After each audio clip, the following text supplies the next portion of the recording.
নমস্কার বন্ধুরা, যে কোনো নিরামিষ দিনে বা শনিবার হোক বা মঙ্গলবার বা বৃহস্পতিবার যে কোনো দিনে এরকম একটা নিরামিষ তরকারি যদি থাকে দুপুরবেলা গরম গরম ভাতের সাথে খেতে কিন্তু ভীষণ ভালো লাগবে, বা রুটি লুচি পরোটার সাথে কিন্তু খেতে খুব ভালো লাগবে। আর এই তরকারিটা কিন্তু খুবই সুস্বাদু আর খুবই স্বাস্থ্যকর একটা রেসিপি। এই সময় পটল বেরিয়েছে বাজারে, খুব নরম কচি পটল দিয়ে এই তরকারিটা যদি রান্না করে খেয়ে দেখবেন খুব ভালো লাগবে। আর রেসিপিটা সম্পূর্ণ দেখবেন একটু।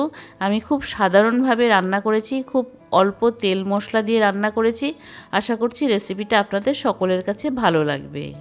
প্রথমে আমি পটলগুলো একটু সামান্য নুন দিয়ে ভেজে নিচ্ছি, হলুদ কিন্তু দেইনি, খালি নুন দিয়েই ভেজে নিয়েছি। পটলটা ভাজা হয়ে যাওয়ার পর আমি কড়াই থেকে তুলে নিলাম। তারপর ওই পটল কড়াইতে আমি অল্প সর্ষের তেল দিয়ে আমি সোয়াবিনগুলো ভেজে নিচ্ছি। সোয়াবিনগুলো আমি একটু গরম জলে সেদ্ধ করে নিয়েছি, তারপর ভালো করে জল দিয়ে ধুয়ে একটু চেপে নিয়েছি। জলটা যাতে না থাকে সেইভাবে একটু শুকনো শুকনো করে কড়াইতে দেবেন, তবে কিন্তু সোয়াবিনটা খুব ভালো ভাজা হবে। ঠিক এই রকম একটু লাল লাল করে ভেজে নেবেন। সোয়াবিন ভাজা করার সময় আমি সামান্য নুন আর একটু হলুদ দিয়ে নিয়েছিলাম। এবার সোয়াবিনটা ভাজা হয়ে যাওয়ার পর কড়াই থেকে তুলে নিলাম। তারপর আমি একটা মশলা বানিয়ে নিচ্ছি। এখানে এক টুকরো আদা আমি পাতলা পাতলা করে কেটে নিয়েছি, আর 5টা কাঁচা লঙ্কা ছোট ছোট করে কেটে নিয়েছি। আর টমেটো কুচি দিচ্ছি। টমেটো একটা বড় কেটেছিলাম, সেটার আমি অল্প একটু দিয়েছি, আর বাকি রান্নার সময় ব্যবহার করব। এই কাঁচা মশলাটা পেস্ট করার সময় আমি একটুখানি জল দিয়ে নিলাম। তারপরে পেস্টটা আমি করে এক সাইডে রেখে কড়াইতে আবার সর্ষের তেল দিয়ে আমি রান্নাটা শুরু করছি। তেলটা গরম হয়ে যাওয়ার পর আমি এর মধ্যে 1 চামচ সাদা জিরে, একটা শুকনো লঙ্কা, এলাচ, দারচিনি দিয়ে আমি ফোড়নটা নেড়েচেড়ে ভেজে নিলাম। ফোড়নটা যখন ভাজা হয়ে যাবে তখন আমি এর মধ্যে টমেটো যে কেটে রেখেছিলাম সেই টমেটো কুচিগুলো দিয়ে দিচ্ছি। এই টমেটোটা খালি তেলের মধ্যে নাড়াচাড়া করে একটু ভেজে নিতে লাগবে। টমেটোটা ভাজা করতে করতে যখন টমেটোর একটু কালারটা চেঞ্জ হয়ে আসবে ততক্ষণ পর্যন্ত টমেটোটা ভেজে নিয়েছি।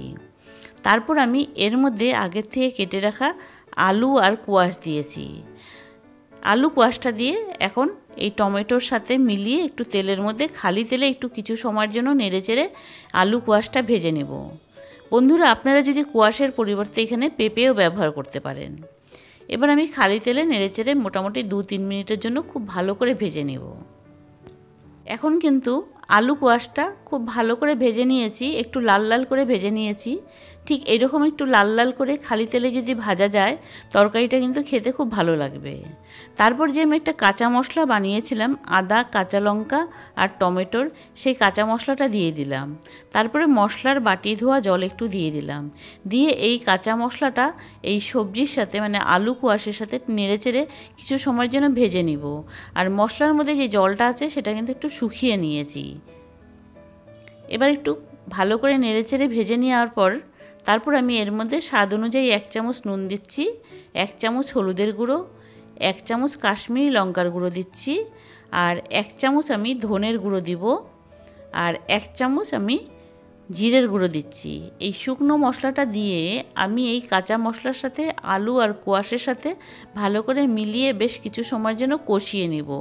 মশলাটা কিন্তু খুব ভালো করে কষিয়ে নিতে লাগবে। মশলা কিন্তু এখন কষানো হয়ে গেছে। তারপর আমি এর মধ্যে যে আগের থেকে ভেজে রাখা সোয়াবিনগুলো দিয়ে দিলাম। তারপর এই সোয়াবিনটা দিয়ে এই আলু কোয়াশের সাথে মোটামুটি 1-2 মিনিটের জন্য ভেজে নিয়েছি। তারপর এর মধ্যে ঝোলের জন্য জল দিলাম। জলের পরিমাণটা একটু বেশি দিয়েছি কারণ আলু কোয়াশটা একটু সেদ্ধ হতে লাগবে। এবার ঝোলটা দিয়ে তরকারিটা একটু নাড়াচাড়া করে মোটামুটি হাই ফ্লেমে 4-5 মিনিটের জন্য রান্না করে নিয়েছি। এবার দেখুন ঝোলটা বেশ ভালো করে ফুটে এসেছে।